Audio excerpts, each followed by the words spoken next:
یا سورہ مریم پڑھ لیں, سورہ طٰہٰ بعد میں کر لیں گے, دونوں بڑی دلچسپ صورتیں ہیں. اللہ نے سورہ مریم کو شروع کیا حضرت زکریا علیہ الصلاۃ والسلام سے. یہ مکہ میں نازل ہوئی ہے, اور نبی صلی اللہ علیہ وسلم کا اس وقت یہود و نصارہ سے کوئی میل جول نہیں تھا, اور ایسے آیتیں نازل ہوتی تھیں. پھر یہ لوگ مشرکین مکہ کہتے تھے اصل میں یہ عیسائیوں اور یہودیوں سے سیکھتے ہیں یہ باتیں, ورنہ ان کو کہاں سے پتہ چل رہی ہیں. لیکن کمال کی بات ہے کہ قرآن نے اتنے خوبصورت انداز سے حضرت مریم کی, حضرت عیسیٰ کی پاک دامنی, موسیٰ علیہ السلام کی حیثیت, ابراہیم علیہ السلام کی حیثیت کو اتنے خوبصورت انداز سے بیان کیا کہ ایسا آج تورات اور انجیل میں بھی نہیں ہے. اللہ فرماتے ہیں ذکر رحمت ربک عبدہ زکریا, یہ تیرے رب کی وہ رحمت ہے جو اس کے بندے زکریا پر ہوئی. تھوڑا سا میں ہر سال نا پیغمبروں کا تھوڑا شجرہ بیان کرتا ہوں, تو مختصراً بیان کروں گا کیونکہ کئی سال میں نے ڈیٹیل میں بیان کیا ہے. تو پیغمبروں کا تھوڑا سا شجرہ آپ کے ذہن میں ہوگا تو پھر قرآن مجید کے ان واقعات کو سننے میں لطف بھی آئے گا, ایمان بھی تازہ ہوگا. سب سے پہلے پیغمبر تو ہیں آدم علیہ الصلاۃ والسلام, جن کا قرآن صرف اتنا ہی تذکرہ کرتا ہے کہ ان کو ہم نے کیسے بنایا اور فرشتوں کو حکم دیا سجدہ کرو. دعوت کا ان کا تذکرہ نہیں ہے کیونکہ پبلک کی مارکیٹ سے شارٹ تھی, وہ کس کو دعوت دیتے, سارے اپنے ہی بچے تھے. جڑواں بچے پیدا ہوتے تھے آدم علیہ السلام کے, تو اس میں جو جڑواں ہوتے تھے ان کو بہن بھائی سمجھا جاتا تھا, اور جو اگلے پیٹ سے ہوتے تھے وہ پچھلے پیٹ والوں کے لیے نامحرم سمجھے جاتے تھے. سمجھ رہے؟ تو بہن کے لیے جو دل میں جذبات ہوتے ہیں نا, یہ تو اللہ کے اختیار میں ہے نا, اللہ کے اختیار میں. تو اللہ تعالیٰ نے بہن قرار دیا تھا اس کو جو ایک پیٹ سے ہو. لڑکا لڑکی پیدا ہوئے یہ کیا ہے؟ بہن ہے. اگلے جو پیدا ہوئے وہ کزنوں کی طرح ہوتے تھے. یہ شروع میں بقائے نسل کے لیے ایسا رکھا گیا. پھر بعد میں جب ایک دفعہ نسل پیدا ہو گئی تو پھر جب ان کی شادیاں ہوئی ہیں, پھر ان کے جو بچے ہوئے ہیں, پھر وہ کزن سمجھے گئے, اور جو ایک ماں باپ کے تھے وہ بہن بھائی سمجھے گئے. سمجھتے ہو کہ نہیں سمجھتے؟ بیٹھ جاؤ میرا بچہ. تو ایسے ہی سٹائل ہے بچوں کا, دیکھو بچے بھی نا وہ چھوڑو بھی. تو آدم علیہ السلام کی دعوت کا ہمیں تذکرہ نہیں ملتا, صرف ان کے بیٹوں کا تذکرہ ملتا ہے کہ حسد کی آگ میں جل کے قابیل نے حابیل کو قتل کر دیا, اور وہ پہلا اس زمین پر قتل تھا. اس کے بعد کیا ہوا کہ شیس علیہ السلام آئے دنیا میں, پھر ادریس علیہ السلام آئے دنیا میں. یہ سارے قدیم پیغمبر ہیں, ادریس علیہ السلام, شیس علیہ السلام اور آدم علیہ السلام. یہ نوح علیہ السلام سے پہلے کے ہیں.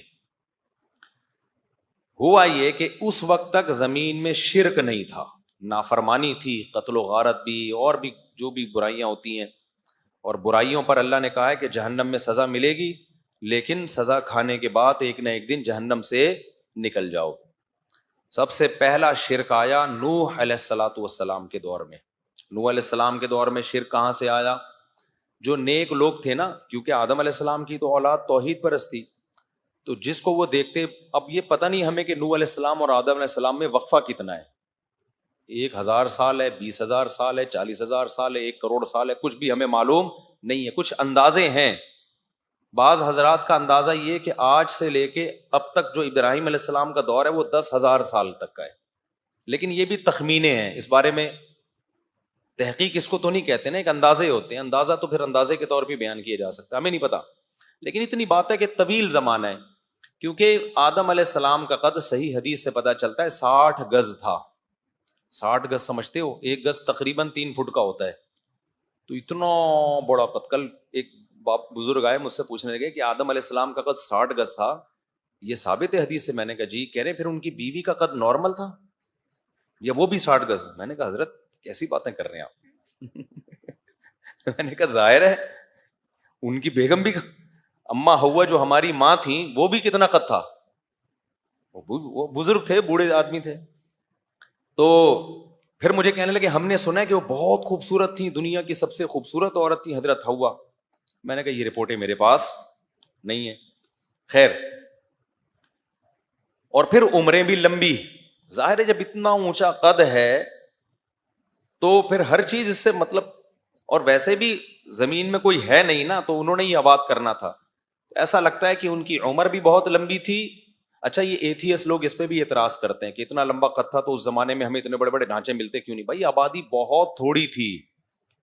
جب اتنی تھوڑی آبادی تھی تو وہ کہاں گئے؟ ہمیں کیا پتا کہاں گئے؟ زمین کوئی چھوٹی تھوڑی ہے. اور ویسے بھی کوئی مل گیا تو آپ ڈائناسور کے کھاتے میں ڈال دو گے اس کو. اچھا بلکہ یہ ڈائناسورس کا وجود بتا رہا ہے کہ اس زمانے میں مخلوق کا قد بہت بڑا تھا. دیکھو جب آدم علیہ السلام کا قد اتنا بڑا تھا تو اس زمانے کی چھپکلیاں بھی ایسے ہی ہوتی ہوں گی نا، کیا خیال ہے؟ اس زمانے کے چوہے بھی ایسے ہی ہوتے ہوں گے. تو یہ ڈائناسورس کے جو مجسمے نکلے ہیں اس سے بھی پتا چلتا ہے کہ اس زمانے کی مخلوق کیا تھی. وہ تھی ساری مخلوق بڑی بڑی مخلوق تھی. اللہ نے زمین میں بہت سارے لوگوں کو آباد کرنا تھا تو ان کے قد اللہ نے چھوٹے کر دیے، کیونکہ ابھی اسی سٹائل کے لوگ ہوتے نا اتنے بڑے بڑے، تو کھاتے کتنا، وہ کتنا کھانا چاہیے تھا ان کو، تو بڑے مسائل ہو سکتے تھے. بہرحال اب اللہ کی حکمتیں تھیں. تو پہلے پیغمبر جو اس زمین پہ توحید کی دعوت کے لیے آئے ہیں وہ ہیں نوح علیہ الصلوۃ والسلام. نوح علیہ السلام وہ پیغمبر ہیں جن کے دور میں شرک پھیل گیا تھا. شرک کیسے پھیلا تھا؟ جو نیک لوگ ہوتے تھے، بڑے بزرگ ہوتے تھے، لوگ عقیدت محبت میں آ کے بیٹھنا بھی چاہیے، اس سے شریعت نے منع نہیں کیا. آج دو انتہائی ہیں، ایک انتہا یہ کہ بزرگوں کو خدا بنا لو، دوسری انتہا یہ کہ بابا لیس ہو جاؤ، بزرگ ہوتے ہی نہیں ہیں. یہ دونوں افراط اور تفریط ہیں. بھائی بزرگ ہر دور میں مارکیٹ میں ہوتے ہیں، نیک لوگ ہوتے ہیں، ان سے جا کے اصلاح لیا کرو، آشیرواد لیا کرو، ان سے دعائیں کروایا کرو، ان کی خدمت میں بیٹھا کرو، اس سے بہت فائدے ہوتے ہیں. اس پر قرآن و سنت میں بہت ساری دلیلیں ہیں کہ ان کی صحبت اٹھاؤ. لیکن یہ نہ سمجھو کہ وہ عالم الغیب ہیں، وہ پھونک لگائیں گے تو الیکشن کا سارا وہ پانسا بدل جائے گا. یہ کام اسٹیبلشمنٹ کا ہو سکتا ہے، کسی پھونک کا نہیں ہو سکتا. تو یہ جو ہے نا، اب کیا ہوا کہ وہ بزرگوں کے مجسمے انہوں نے بنا لیے دنیا سے جانے کے بعد یادگار کے طور پر. اسی وجہ سے اسلام میں تصویر پر پابندی لگا دی. لوگوں نے اپنے باپ دادا کی تصویریں لٹکائی ہوئی ہوتی ہیں یادگار کے طور پر. ختم کر دو یہ سب. ابا کو یاد رکھنا ہے، اماں کو یاد رکھنا ہے، دعائیں یہ کام آئیں گی ان کے. تصویروں سے ان کو عذاب تو مل سکتا ہے، کام نہیں آئیں گی. تو اپنی پیروں کی مرشدوں کی تصویریں لگا کے گھوم رہے ہیں، یہیں سے تو شرک پھیلتا ہے. انہی تصویروں کی تعظیم شروع کر دیتے ہیں. نا اسلام نے بند کر دیا دروازہ. اگر تصویر سازی کی اسلام میں کوئی اہمیت ہوتی تعظیم کے لیے جو تصویریں ہوتی ہیں، تو سب سے پہلے صحابہ سید الانبیاء کی تصویریں محفوظ کرتے ہیں. کوئی حالانکہ تصویر سازی کا فن اس وقت عروج پر تھا، مگر ہمیں پیغمبر کی ایک تصویر بھی نہیں ملتی. تو اس نبی نے نفی کی ہے تصویروں کی. تو آپ بھی اپنے گھروں میں نا یہ یادگار کے طور پہ شادی بیاہ کی، میں کیسا لگ رہا تھا، میں یوں لگ رہا تھا، چھوڑ دو اس کو.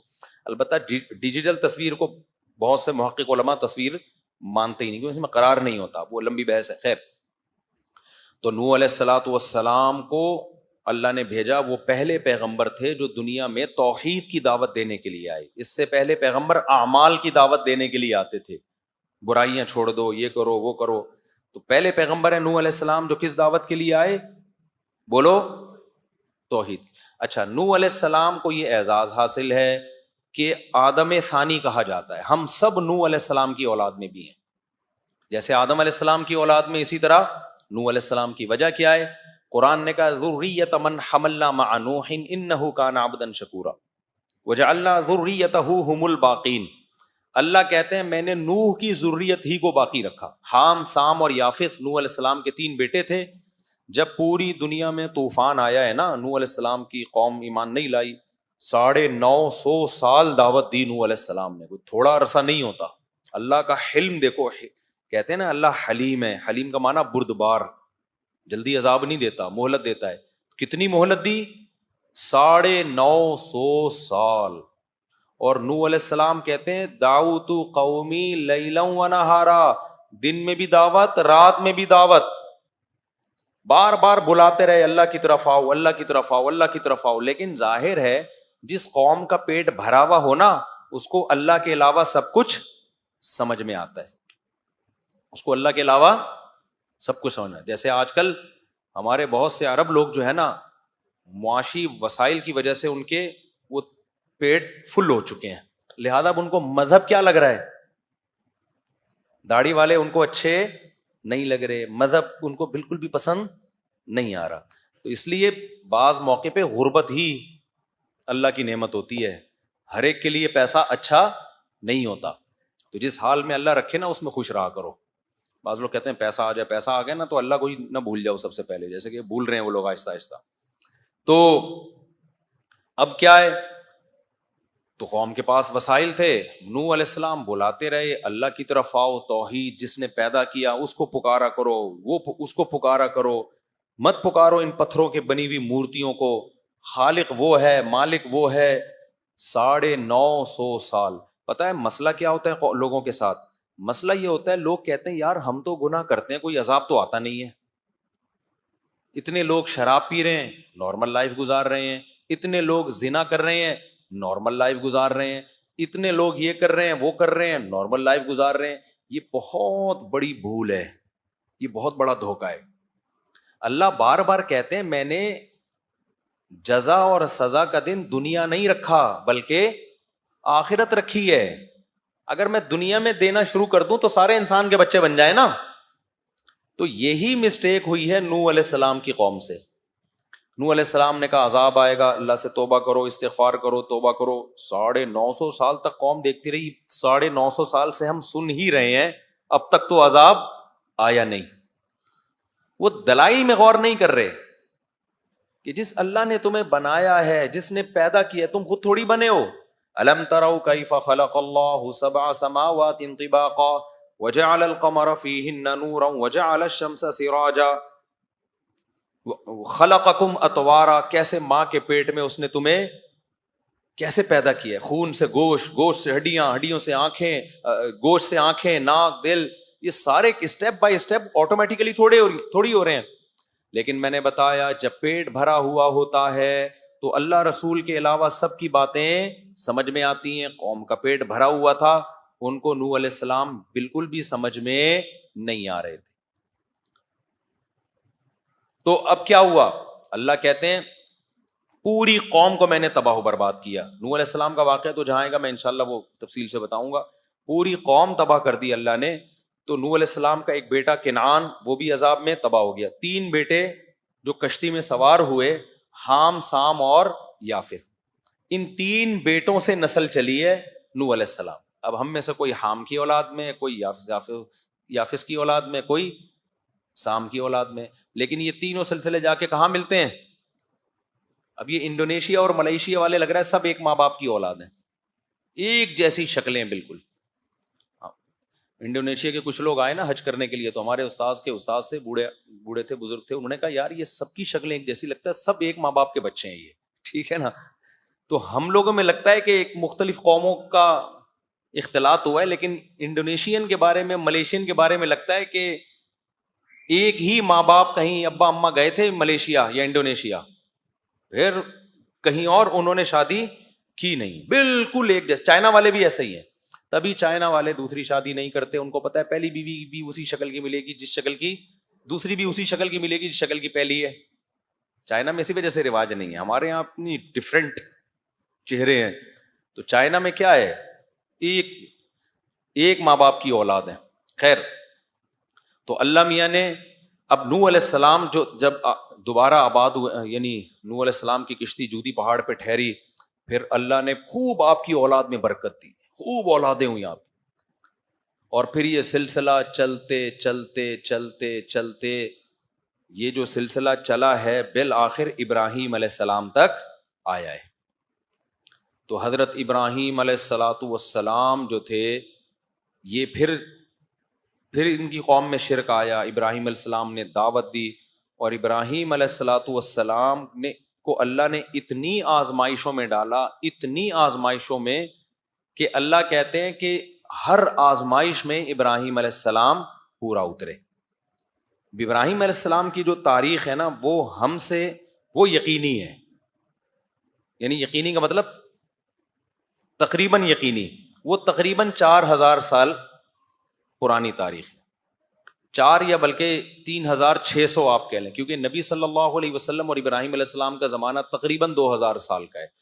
کیونکہ اس کی ہسٹری کیا ہے, وہ تقریباً محفوظ ہے. کیونکہ ابراہیم علیہ السلام کے بعد نا دنیا میں علم بھی بہت پھیلا ہے، پھر ان کی اولادوں میں، اب ان کی اولادوں کا تذکرہ قرآن میں، تورات میں، انجیل میں، پھر کیونکہ یہودیوں نے بھی ان کی تاریخ محفوظ رکھی ہے نا، تو وہ سلسلہ نبی صلی اللہ علیہ وسلم سے ہم تو 1400 سال ہو گئے، 1445 سال ہو گئے، اور اس سے پہلے 2000 سال، سمجھتے ہو؟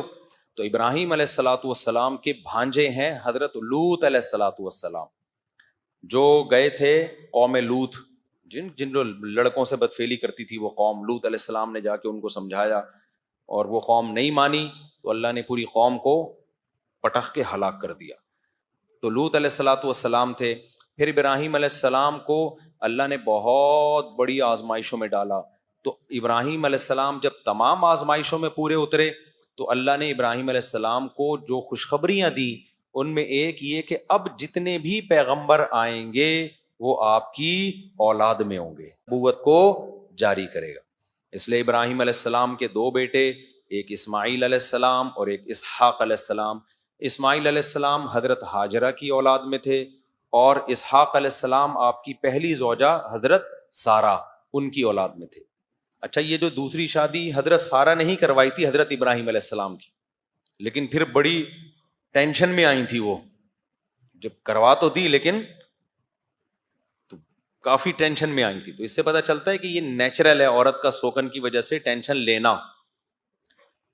تو ابراہیم علیہ السلام نے حضرت ہاجرہ کو رکھا کہاں؟ پھر مکہ لے گئے تھے۔ اس سے پتہ چلتا ہے بھائی 2 بیویوں کو ایک ساتھ مت رکھو، سمجھتے ہو؟ اگر آپ نے 2 یا 4 کو ایک گھر میں رکھا، خود آپ کو کسی بیابان میں جا کے رہنا پڑے گا۔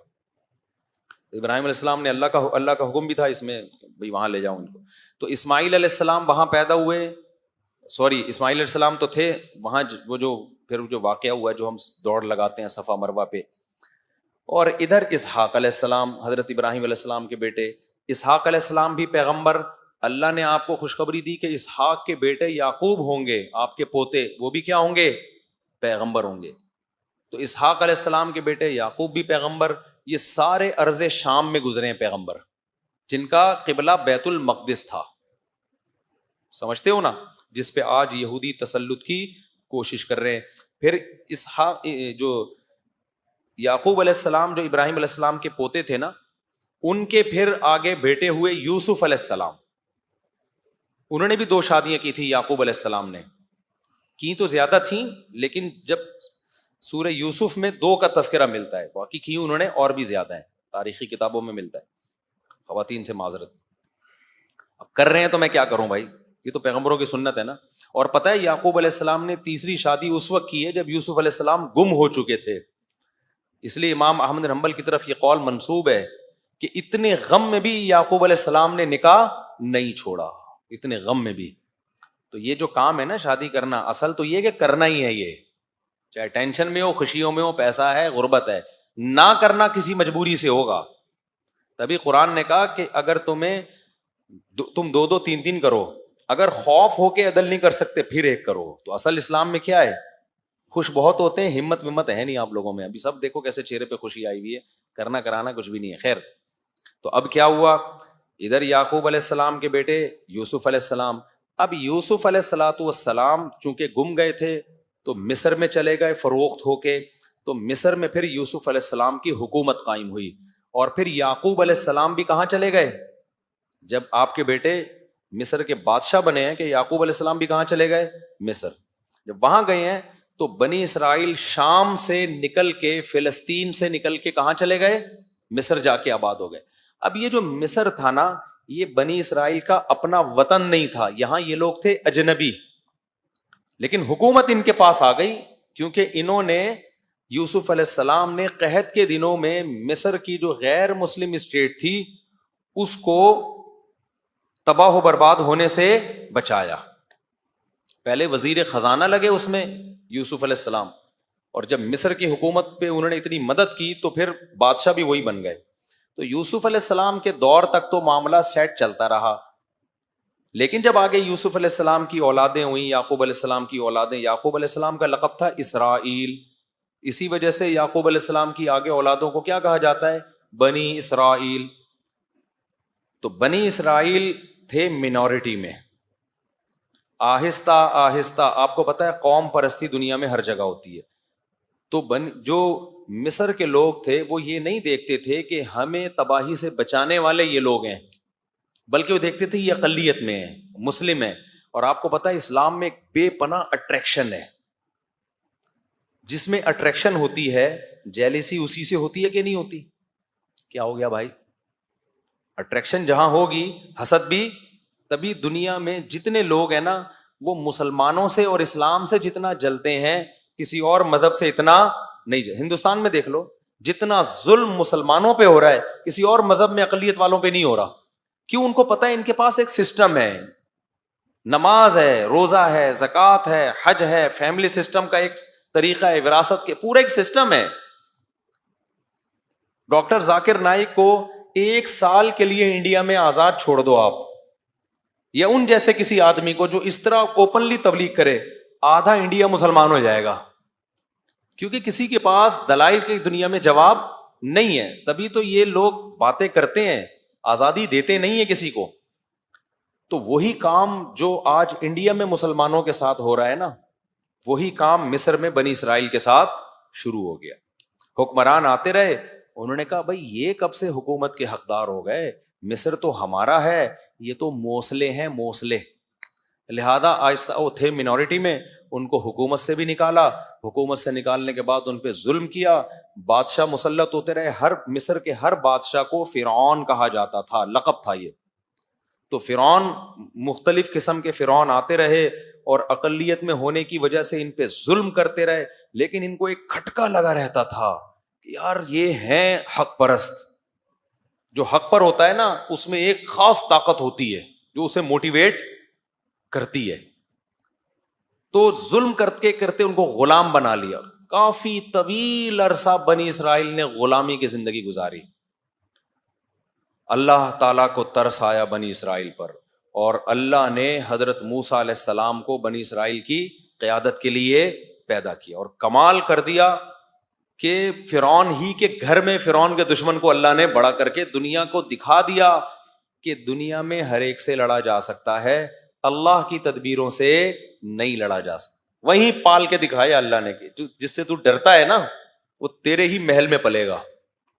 اور اس میں بڑی حکمت تھی کہ موسیٰ کو اس لیے بھی پالا جا رہا تھا کہ جس کو لیڈر بنایا جاتا ہے نا، اور جس کے مقابلے میں اس کے لیے ضروری ہے کہ وہ اس قوم کے کلچر کو جانتا ہو. موسیٰ کو دعوت دلوانی تھی فرعون سے، تو فرعون کے کلچر سے اگر واقف نہ ہوتے تو فرعون کو دعوت نہیں دے سکتے تھے. تبھی میں یہ کہتا ہوں کہ جس علاقے کی مسجد ہے نا وہاں کا امام بھی اسی اسٹینڈرڈ کا ہونا چاہیے جس اسٹینڈرڈ کے لوگ وہاں پر رہتے ہیں. اگر آپ کسی گاؤں دیہات بھینسوں باڑوں والے جگہ سے کسی امام کو لا کے ڈیفینس کلفٹن گلشن اقبال کا امام بنا دیں گے، وہ وہاں پہ صحیح طرح سے لوگوں کو گائیڈ بولو نہیں کر سکے گا. اس سے بڑے نقصان ہوتے ہیں.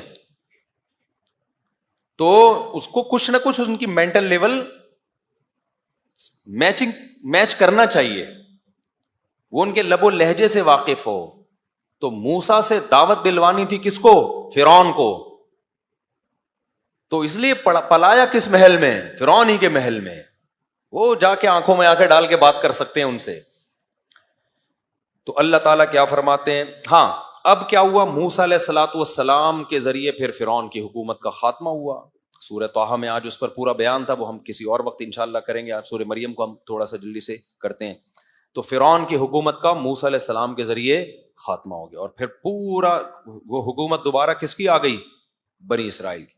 پھر اللہ نے بنی اسرائیل کو حکم دیا کہ کچھ کام اللہ نے خود کر دیے جو تمہارے بس میں نہیں تھے. اچھا، موسیٰ علیہ السلام کو اللہ نے یہ نہیں کہا کہ فرعون کے خلاف بغاوت کرو. وجہ اس کی یہ تھی کہ اسلام بھی گراؤنڈ ریئلٹی کو دیکھتا ہے. بہت پاورفل حکومت تھی جو اپنے اوپر ظلم سہ رہی تھی، وہ ظلم کے خلاف آواز نہیں اٹھ کرتی، وہ بندوقیں توپے لے کے فرعون کے محل پہ چڑھائی کیسے کرتی؟ تو گراؤنڈ ریئلٹی یہ تھی کہ بھائی ان سے لڑا نہیں جا سکتا. اس لیے صبر صبر صبر، استعینوا باللہ واصبروا، اے میری قوم اللہ سے مدد کرو، مدد طلب کرو اور صبر کرو. آج ہمارے یہاں کیا ہوتا ہے؟ تھوڑی سی طاقت آئی اور ایک دم خلافت کی باتیں شروع، الٹ دو سارا نظام، پلٹ دو. اس کا نتیجہ الٹنا پلٹنا کچھ بھی نہیں ہوتا. اور لاشوں کے انبار لگ جاتے ہیں اور فساد پھیل جاتا ہے سوسائٹی میں. جب یہ لڑائی ہوئی تھی نا یہودیت کی 67 یا 71 کی جو وار ہوئی تھی نا عربوں کی اور اسرائیل کی, پتہ ہے آپ کو عرب اسرائیل جو جنگ ہوئی تھی, مولانا ابو الحسن علی ندوی رحمۃ اللہ علیہ نے کہہ دیا تھا اس میں فتح اسرائیل کو ہوگی, عربوں کو نہیں ہوگی. حالانکہ عرب اس وقت بہت پرہیزگار تھے اور بہت بڑی تعداد میں تھے اور سب میں لڑنے کا بے پناہ جذبہ تھا. ابو الحسن علی ندوی بہت بڑے عالم گزرے ہندوستان میں, بڑے محقق, آج ان کی ساری پیشگوئیاں پوری ہو رہی ہیں. انہوں نے کہا تھا فتح کس کو ہوگی, اسرائیل کو. لوگ حیران ہوئے کہ حضرت آپ کیا بات کر رہے ہیں, ادھر عرب اتنے, مصر بھی لڑ رہا ہے, لبنان بھی لڑ رہا ہے اور سعودی عرب بھی تعاون کر رہا ہے. تو انہوں نے کہا کہ جہاں حقیقت اور صورت کا مقابلہ ہوتا ہے نا وہاں کامیابی حقیقت کو ملتی ہے, صورت کو نہیں. کہا کہ یہاں صورت تو ہے, نعرے, جذبے, سجدوں کے محراب, اللہ کی یاد میں رونا, شہادت کے جذبے, تیاری نہیں ہے. یہودی کے پاس کچھ بھی نہیں ہے, تیاری پراپر کر کے میدان میں اترا ہے. اسے پتا تھا کہ مصر سے بھی حملہ ہو سکتا ہے, میں جب یہ کروں گا, پہلے سے اس نے اس کا انتظام کیا ہوا تھا. خفیہ ایجنسیاں چھوڑی ہوئی تھیں کہ مصر کے طیارے اڑنے کا پروگرام بنائے نا تو بتا دینا ہمیں, تاکہ ہم ایئرپورٹ پہ ہی تباہ کر دیں ان کو. تو ہوا یہ کہ مصر کے طیارے ابھی تیاری کر رہے تھے نا, جہازوں پہ کپڑا پڑا مار رہے تھے صبح اٹھ کے, یار اسرائیل نے حملہ کیا, چلو ہم بھی تھوڑا سا شیمپو ویمپو سے نہائے. ان کے پائلٹوں نے کہا کہ ہم بھی جا کے, ظاہر ہے وہ یہودی ہے, وہ پہلے سے اس کو پتا تھا کہ یہ چین سے تھوڑی بیٹھیں گے جب ہم حملہ کریں گے فلسطین پہ. تو اس کو پہلے سے تیاری تھی کہ کہاں کہاں سے حملہ ہو سکتا ہے. اتنی ایجنسی کے لوگ اس نے گھسیڑ دیے تھے پہلے سے, وہ 50 سال سے اس کی تیاری کر رہا تھا اور پوری پراپر تیاری کے ساتھ اس کو. تو ہوا یہ کہ ابھی اس نے پورا اڈا ہی اڑا دیا کس کا, ایئر اٹیک کا. تو مولانا ابو الحسن ندوی چونکہ حالات دیکھ کر آئے ہوئے تھے نا سارے, انہوں نے کہا ادھر جذبہ بہت ہے, تیاری بالکل بھی بولو نہیں ہے, باتیں ہیں تیاری نہیں ہے. ادھر پوری پراپر تیاری ہے اسرائیل کی. آج بھی یہی کچھ ہو رہا ہے, پھینکتے رہو بس, میں یہ کر دوں گا, میں یوں کر دوں گا. کچھ لوگ رو رہے ہیں آ کے, ابے تمہارے پاس پیکج کیا ہے؟ پھر مولویوں کو برا بھلا کہہ رہے ہوتے ہیں, ممبر پہ بیٹھ کے شادیوں کی باتیں کر رہے ہیں, جہاد کر نہیں رہے. تم بھی تو مولویوں کی مخالفتیں کر رہے ہو ممبر پہ بیٹھ کے, تم کیا کر رہے ہو, تم کون سا جہاد کر رہے ہو؟ تو باتیں کرنے پر گورنمنٹ کی طرف سے کوئی پابندی نہیں ہے. تیاری دیکھو, قرآن میں اللہ نے کہا, کیا کہا, اعدوا لهم ما استطعتم من قوہ, تم دشمن کے خلاف طاقت اور قوت تیار کرو. اعدوا کا مطلب پہلے تیاری کرو اس کی.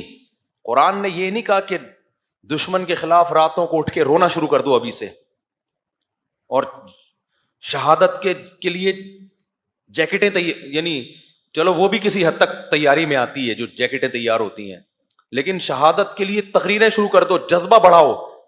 یہودی کہتا ہے جذبہ گیا بھاڑ میں, پہلے تم یہ دیکھو تمہارے پاس ٹینک ہیں جو مقابلہ کر سکتے ہیں.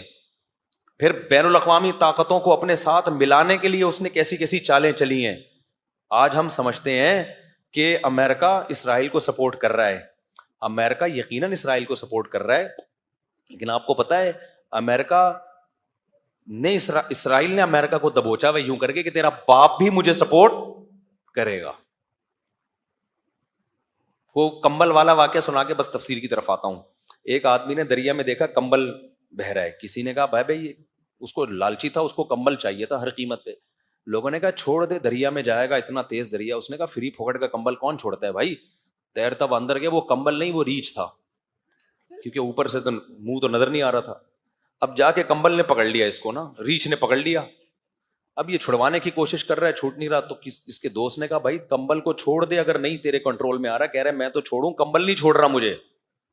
تو امریکہ کی عوام بھی امریکہ کے خلاف احتجاج کر رہی ہے کہ اسرائیل میں یہ ہو رہا ہے, غزہ میں ظلم ہو رہا ہے. امریکہ کہہ رہا ہے میں تو اسرائیل کو چھوڑوں, اسرائیل مجھے نہیں چھوڑ رہا. ابھی میری گردن اسرائیل نے دبوچی ہوئی ہے. اتنا سا ملک ہے, سازشیں کر کر کے نا پلاننگ کی ہے 100 سال پہلے کہ یار ہم منورٹی میں ہیں, بزنس اپنے قبضے میں لو.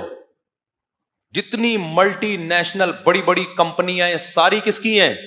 زیادہ تر یہودیوں کی ہیں, زیادہ تر یہودیوں. ایسا جال بچھائے اور ہمارے پاس کوئی پلاننگ سرے سے نہیں, ہماری پلاننگ پتہ ہے کیا ہے, ایک دھماکہ اپنے ہی ملک میں اور کر دو خلافت کے نام پہ, تاکہ تھوڑا سا جو دم رہ گیا ہے نا وہ بھی کیا ہو, ختم ہو, تاکہ ہماری حکومتیں بھی انہی دھماکوں سے ہی نمٹتی رہیں. پھر ایک دھماکہ وہاں, ایک دھماکہ وہاں, ایک دھماکہ وہاں, ایک دھماکہ وہاں, وہ دھماکے بس, وہ کوئی پلاننگ نہیں ہے کہ اس کا رزلٹ کیا نکلے گا آگے جا کے. تو ہمارا ابو الحسن ندوی نے کہا تھا کہ جنگ اس میں اربوں کو, حالانکہ اس وقت کے عرب میں اور آج میں زمین اور آسمان کا فرق ہے.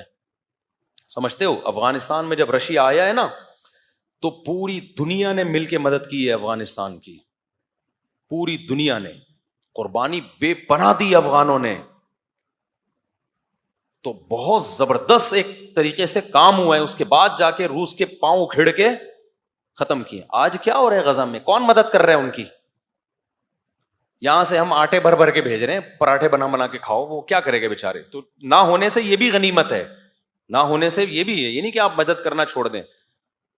تو آٹے بھیج رہے ہیں, چاول بھیج رہے ہیں, راشن بھیج رہے ہیں, چلو ٹھیک ہے پیٹ بھر جائے ان کا, لیکن یہ اس طرح سے تھوڑی ہوگا جب تک, اور یہ افراد نہیں, جب تک یہ جو مسلم کنٹریز ہیں یہ متحد ہو کے پلاننگ کر کے ایک لائحہ عمل نہیں بناتے کہ ماضی میں ہم سے کیا غلطیاں ہوئی ہیں, ان غلطیوں کو ہم نے ریپیٹ نہیں کرنا, اس کے بعد جا کے یہ کام ہوگا تو ہوگا.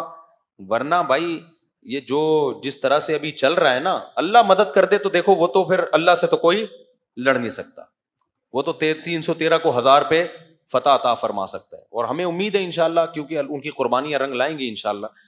تو کیونکہ احادیث سے تو ہمیں یہ پتہ چلتا ہے کہ یہودیت کا بیڑا غرق ہونے والا ہے آخری دور میں. جو ہے نا یہ جو یہودیوں کو عزت ملی ہے نا, یہ اصل میں یہ وہ اس عزت کی مثال ایسے, قرآن تو جگہ جگہ کہتا ہے ان کے لیے مقدر میں ذلت ہے. اب سوال پیدا ہوتا ہے ذلت ہے تو انہوں نے تو امریکہ کو دبوچا ہوا ہے.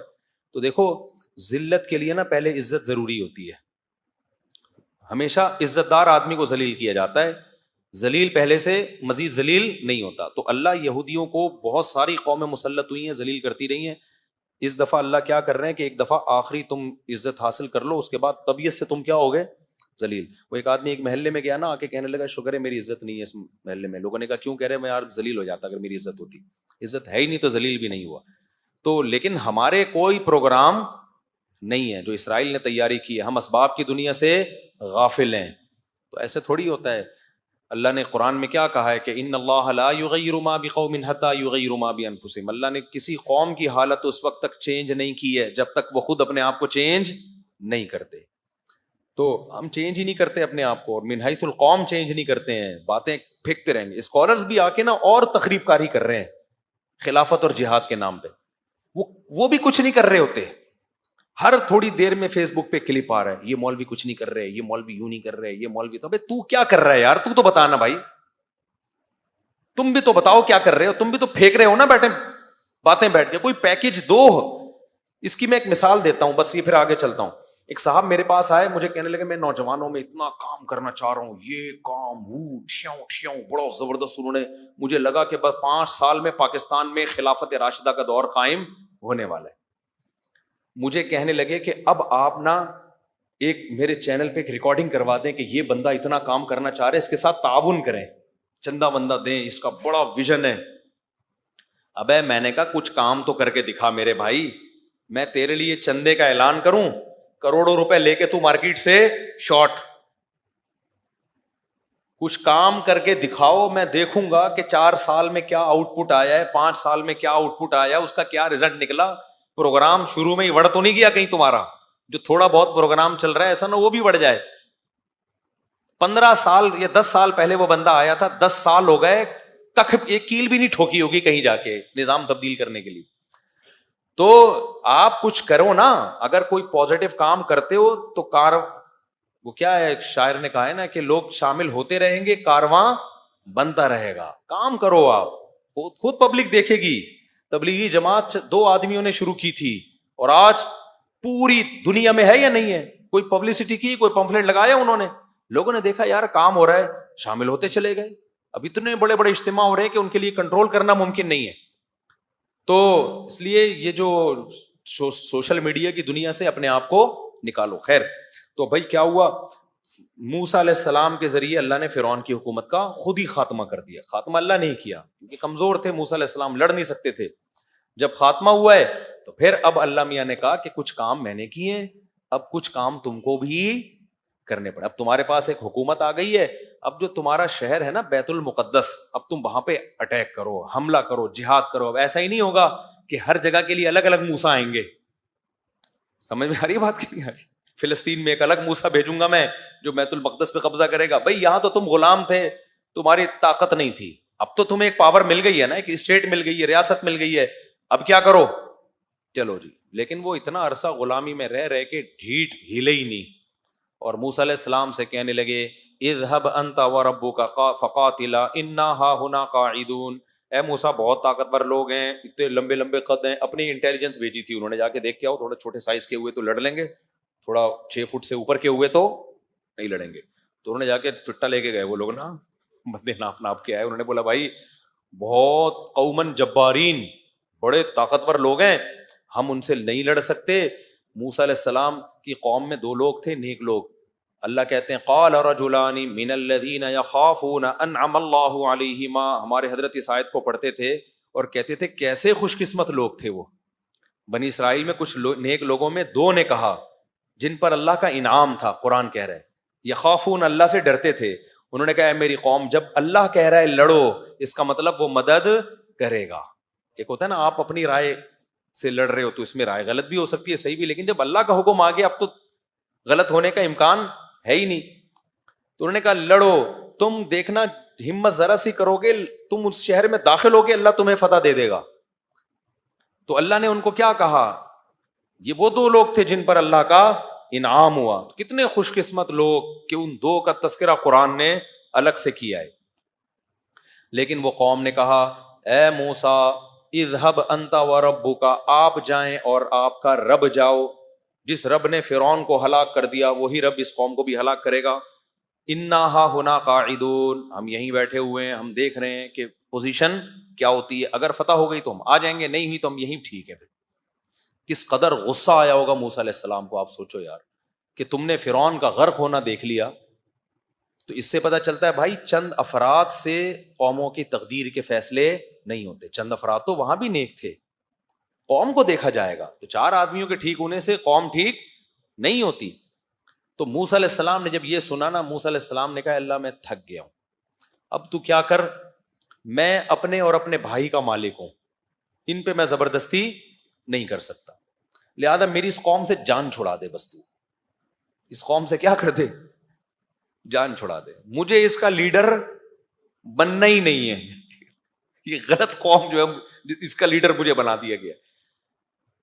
آج یہودی اسرائیل کر رہا ہے اور کہہ رہا ہے کہ یہ ہمارا ہے.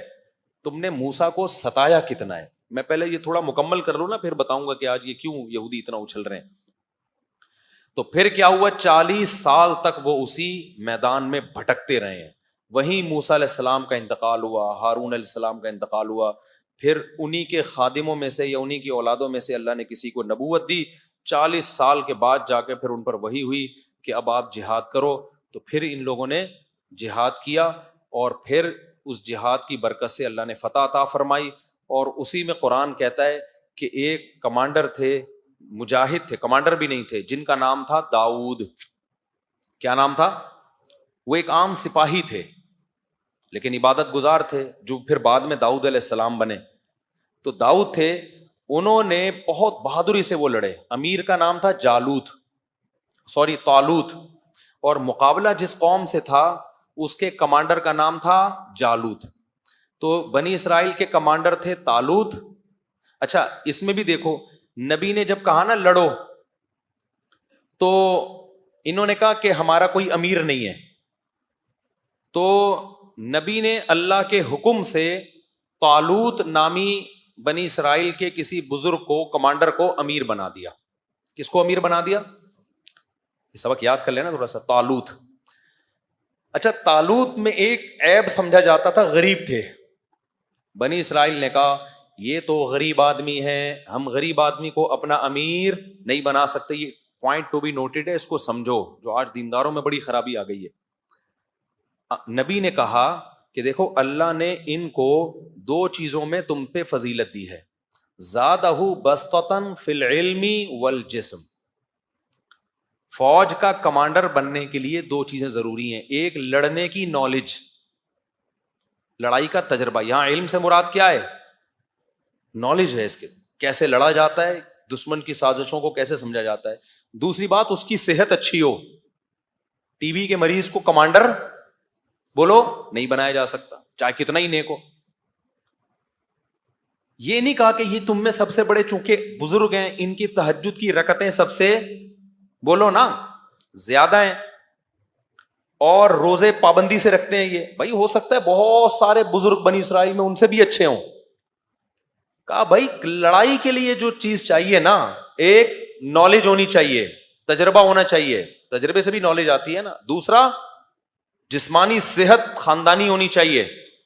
تبھی تو ہم واگا بارڈر پہ جاتے ہیں نا, اپنے جب دیکھتے ہیں وہ لمبے لمبے قد تو اچھا لگتا ہے ہمیں. صحت, میں برما گیا, وہاں کی میں نے آرمی دیکھی, میں نے کہا یار ان کو تو گرفتار کرنے کا دل چاہ رہا ہے. وہاں سب بےچارے چھوٹے چھوٹے سے ہوتے ہیں, تو میں نے کہا ان کا میرا دل چاہ رہا ہے میں ان کو خود گرفتار کر لوں, لیکن خیر ان کے پاس بندوق بھی ہوتی ہے. تو یہ بھی ایک خوب سمجھ لو کہ جو کام جس سے لینا ہے نا, اس میں اس کی اہلیت کا ہونا ضروری ہے.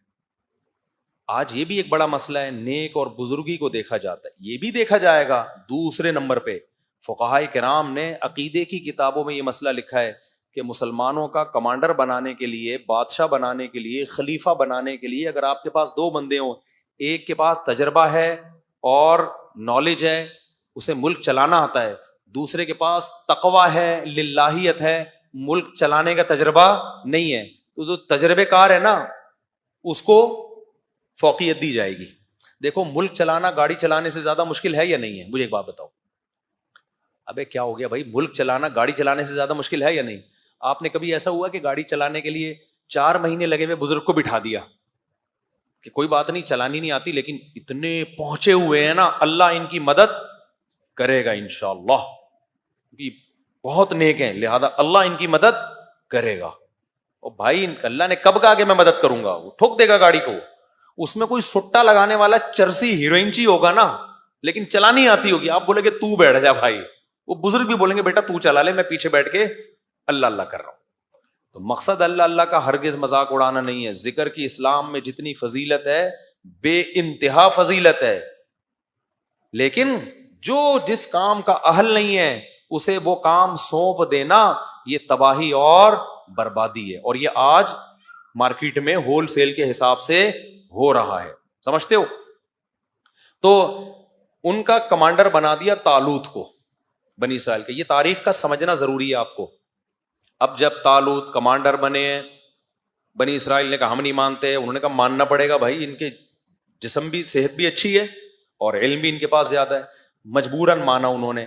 پھر جا کے لڑائی ہوئی ہے, لڑائی میں 1/3 تو بنی اسرائیلی ویسے ہی بلکہ 1/3 نہیں 2/3 بھاگ گئے. جنگ تھی وہ, اور اللہ کی نافرمانی بھی کی انہوں نے, میدان جنگ میں گناہ بھی کیا, گناہ سے اور حوصلہ پست ہوتا ہے. تو جب 2/3 تو بھاگ گئے, 1/3 رہ گئے, انہوں نے اللہ سے دعائیں مانگی, ربنا افرغ علینا صبرا, اے اللہ ہم پر صبر کو انڈیل دے, وثبت اقدامنا, اور ہمارے قدموں کو مضبوطی سے جما دے. یہ بڑا پیارا منظر ہوتا ہے خدا کی قسم, جب اللہ کا حکم ہو لڑنے کا اور آپ اللہ کے حکم پہ ٹھہرے ہوئے اور آپ کمزور ہو, پھر یہ دعائیں مانگنے کا بڑا لطف ہے. اے اللہ ہمارے قدموں کو جما دے, ہم پیچھے نہ ہٹیں. اللہ نے جمایا ان کے قدموں کو. سامنے بہت بڑا ان کا سردار تھا جالوت, وہ بھی ظاہر ہے علم میں اور جسم میں طاقتور تھا نا, تبھی تو اس کو کمانڈر بنایا تھا. اور جب کافر لوگ کمانڈر بناتے تھے نا تو پھر وہ شکل بھی دیکھتے تھے کہ جتنی ڈرونی شکل کا آدمی ہے نا اس کو بنایا جائے. یہ تو پھر بھی نہاتے تھے نا مسلمان, وہ لوگ تو نہاتے بھی نہیں تھے کہ وہیں سے بدبو سے ہی پوری فوج دیکھ کے بھاگ جائے دور. نہانا وہانا تو اب سیکھا ہے گوروں نے, 100-150 سال پرانا قصہ. اس سے پہلے کا خلافت عثمانیہ کے دور میں جب کوئی فرانس کا یا کوئی یو کے لندن وغیرہ کا شہزادہ آتا تھا نا, یا کوئی ملکہ بادشاہ سے ملکہ سے ملنے, تو تاریخی کتابوں میں لکھا ہوا ہے کہ اس کو پہلے واش روم میں سروس ہوتی تھی اس کی, اس کے بعد بادشاہ سے ملوایا جاتا تھا. ان میں رواج نہیں تھا. تو اب کیا ہوا ہے کہ اسی جو طالوت کی قوم میں جو ہے نا, طالوت کے جو ماتحتوں میں ایک فوجی تھے داؤد علیہ السلام, ان لوگوں میں تھے جو بھاگے نہیں تھے. اور نہ صرف یہ کہ بھاگے نہیں، جب قوم کمزور ہو، دشمن طاقتور ہو، ایسے موقع پہ بہادری دکھانا بڑے کمال کی بات ہوتی ہے۔ داؤد علیہ السلام نے ڈائریکٹ ہدف کس کو بنایا؟ جالوت کو۔ ایسے موقع پہ تو ہر آدمی کہہ رہا ہوتا ہے میں بس ہلکی ہلکی یوں یوں یوں نا تلوار چلاتا رہوں، نمبر آ جائے میرے اور جان بچ جائے۔ داؤد علیہ السلام نے کیا کیا؟ ہدف کس کو بنایا؟ جالوت کو۔ بڑی بہادری کی بات ہے۔ اور داؤد علیہ السلام عبادت گزار بھی بہت تھے، عبادت کے ساتھ یہ چیز ہو تو پھر مزہ ہے۔ آج جو عبادت زیادہ کرتا ہے اس سے چلا بھی نہیں جا رہا ہوتا، ہلا ہی نہیں جا رہا ہوتا، نیک اتنا ہوتا ہے، بیٹھتا ہے تو پولیس آتی ہے اس کو اٹھانے کے لیے، کولیسٹرول کا پورا ڈبہ بن چکا ہوتا ہے وہ۔ آپ ماضی اٹھا کے دیکھیں، صحابہ، تابعین، قرآن کیا کہتا ہے؟ وَكَأَمْ أَيٍّ مِّن نَبِيٍّ قَاتَلَ مَعَهُ رِبِّيُّونَ كَثِيرٌ، کتنے پیغمبر ہیں جن کے ساتھ اللہ والے مل کے لڑے ہیں۔ تو اللہ والے کیا کرتے تھے؟ پہلے ان پیغمبروں کے ساتھ مل کے لڑتے تھے۔ تو لڑائی کے لیے جسم کا ایکٹیو ہونا ضروری ہے یا نہیں ہے؟ اگر وہ ہر وقت تیجے 40ویں کی دیگیں پھوڑتے رہتے، حلوے، مانڈے، ربیع الاول کے مانڈے، پھر رجب کے کنڈے، اور پھر تیجے کے کنڈے، پھر فلانے کی دیگ کا ڈھکن، پھر وہ فلانے کی میلاد شریف، اگر یہ سب کچھ کر رہے ہوتے تو قرآن کیا کہتا؟ وَكَأَيٍّ مِّن نَبِيٍّ أَكَلَ مَعَهُ رِبِّيُّونَ كَثِيرٌ، معاذ اللہ۔ بہت سارے پیغمبر ایسے گزرے ہیں جن کے ساتھ ایسے اللہ والے لوگ تھے جو دیگوں کے ڈھکن کھولتے رہتے تھے اور دیگیں پھوڑتے رہتے تھے۔ قرآن تو کہہ رہے ہیں ان کے ساتھ ایسے اللہ والے لوگ تھے جنہوں نے تھوڑے تھوڑے ہو کے بھی بڑی بڑی طاقتوں کو شکست دی ہے۔ تو یہ جسم کی ایکٹیونیس کے بغیر، پھرتیلے پن کے بغیر، طاقت اور قوت کے بغیر ممکن نہیں ہے۔ تو یہ اسلام کا حصہ ہے اپنے جسم پہ محنت کرنا۔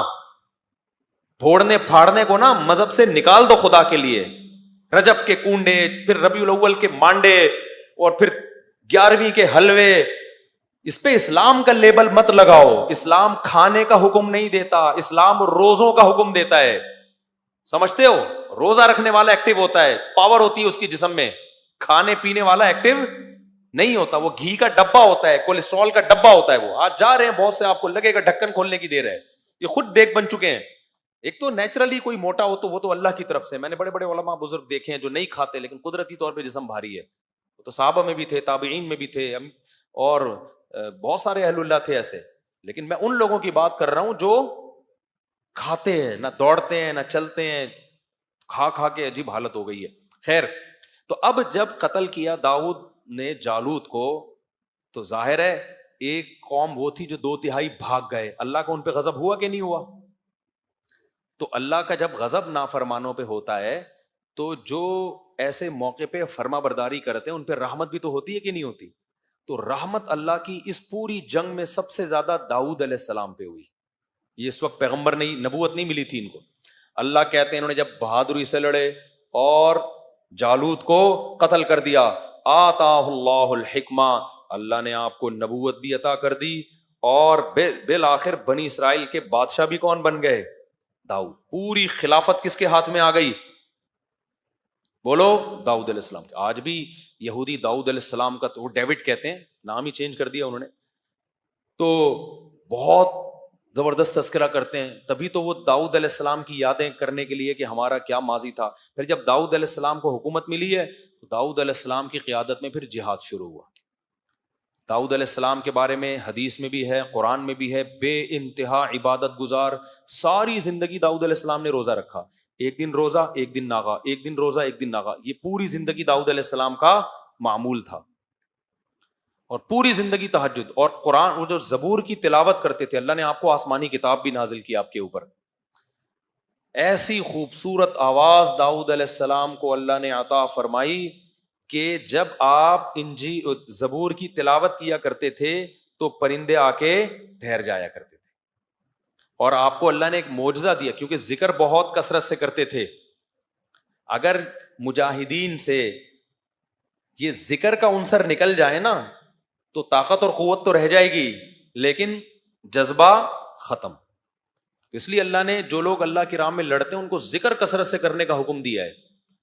تو داؤد علیہ السلام جب ذکر کرتے تو قرآن کہتا ہے یا جبال اوبی معہ والطیر، اے پرندوں اور اے پہاڑوں تم بھی داؤد کے ساتھ اللہ کا ذکر کرو۔ تو پہاڑوں سے بھی لا الہ الا اللہ کی آوازیں آتی تھیں۔ تو ایسا کھلے عام معجزہ تھا داؤد علیہ السلام کا۔ تو داؤد علیہ السلام نے کیا کیا؟ دے مار 4.5 گھوڑے لے کے پوری دنیا میں دوڑائے، ملکوں کے ملک فتح کرتے چلے گئے. آج یہ یہودی کہتے ہیں نا اسلام تلوار سے پھیلا ہے. بھائی جان یہودیت بھی کس سے پھیلی ہے؟ بولو, تلوار سے ہی پھیلی ہے.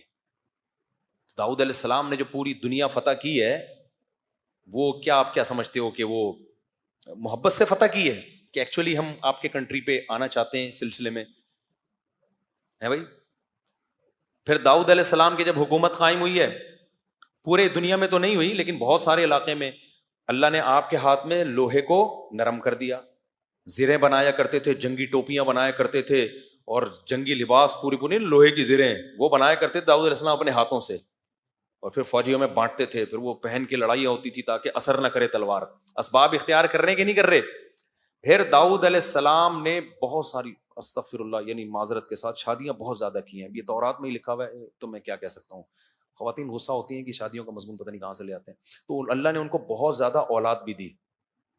انہوں نے یہ نہیں کہا کہ 2 بچے ہوں لیکن تمیز کے ہوں, جیسے میں ایک تمیز کا اور اتنا نیک پرہیزگار, تو ایکچولی میرے جب 2 ہوں گے نا تو پھر وہ بہت زبردست طریقے سے ان کو میں پالوں گا اور اپنا جانشین بناؤں گا. یہ فلسفہ فیملی پلاننگ والوں کا ہے, اور یہ فلسفہ انہوں نے یہ دیا ہے کہ یہ ایک غلط بات گڑھی ہے کہ زیادہ تمیز کے ہو نہیں سکتے. حالانکہ یہ فلسفہ کیا ہے؟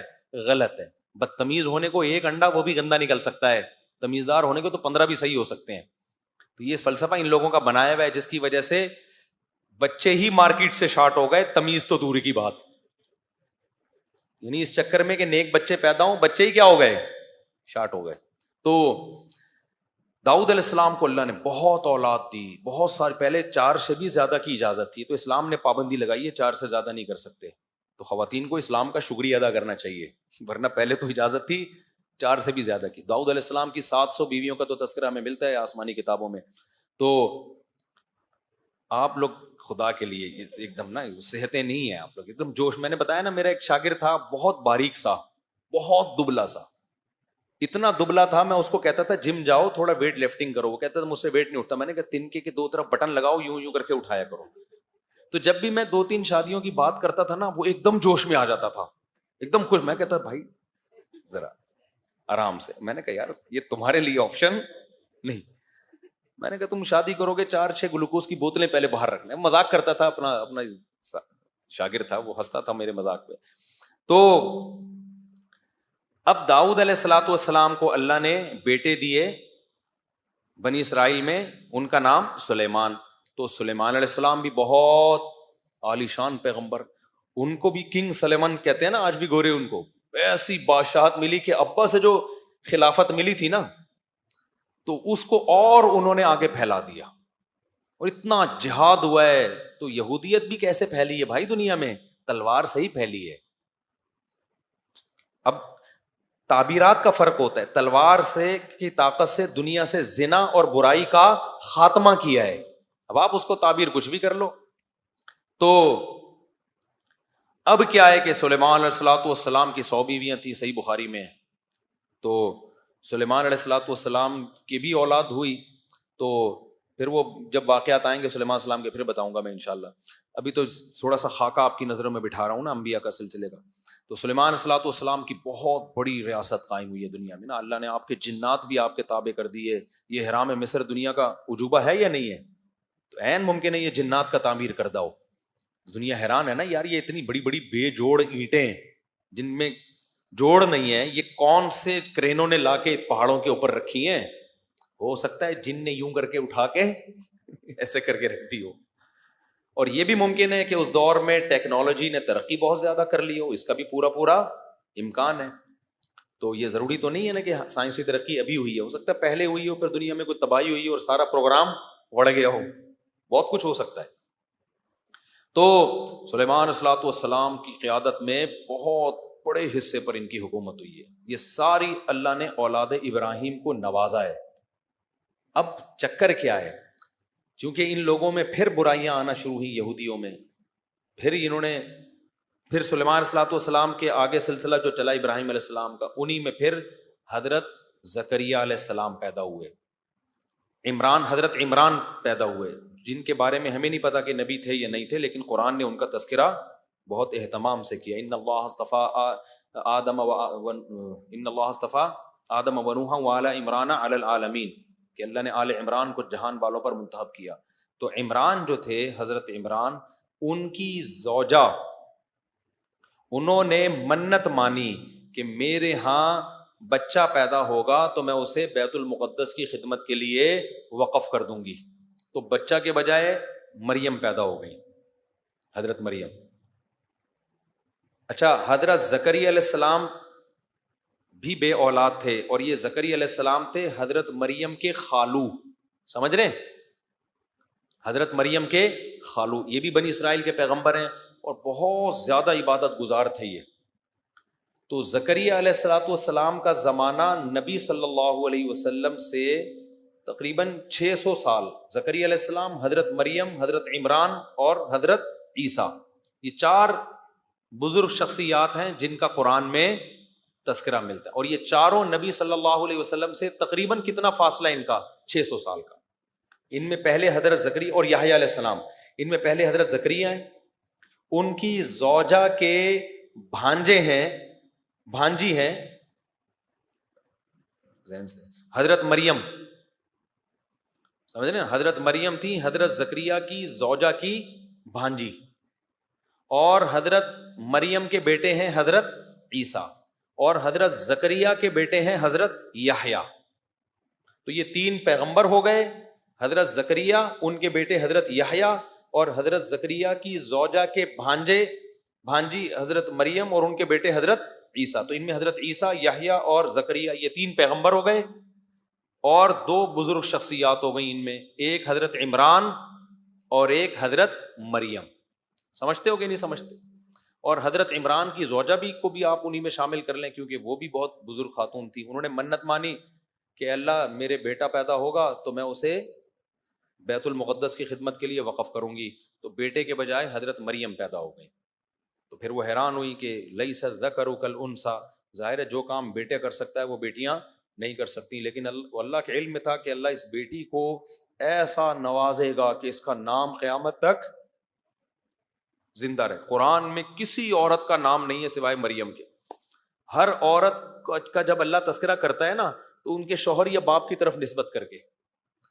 حضرت آسیہ جو تھیں فرعون کی زوجہ، ان کو قرآن آسیہ نہیں کہتا، امرأۃ فرعون، فرعون کی بیوی. اس سے بھی پتہ چلتا ہے کہ عورت کی پہچان کس سے ہے؟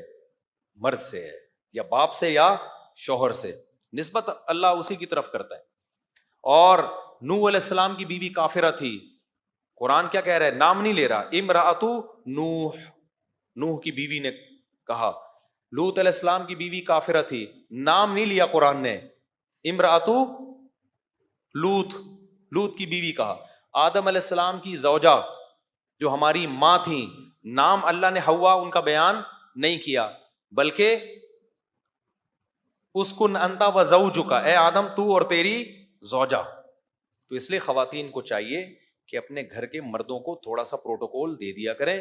لبرل بننے کی کوشش گوروں کی طرح نہ کریں. مرد کو اس سے خوشی ہوتی ہے جب عورت کہتی ہے میں فلاں کی وائف آپ سے بات کر رہی ہوں، میں فلاں کی بیٹی بنت فلاں بات کر رہی ہوں، تو آدمی کا دل تھوڑا چوڑا ہو جاتا ہے، پھر وہ عورت کو اپنا سمجھنا شروع کر دیتا ہے. اور اگر کہے کہ میں مسٹر فلانی بات کر رہی ہوں، میاں کہے گا میں کس سلسلے میں آیا ہوں پھر یہاں پہ. اور یہ گوروں نے بھی تھا، مرسز فلاں چلتا تھا نا گوروں میں، جب تک ان کا فیملی سسٹم چل رہا تھا نا، مرسز، وہ بھی نام نہیں لیتے تھے. یہ چند سال پہلے کی بات ہے، اب تو گوروں نے بھی مرسز ورسز ختم. تو صرف حضرت مریم کا نام لیا ہے قرآن نے. اس میں کیا حکمت ہے؟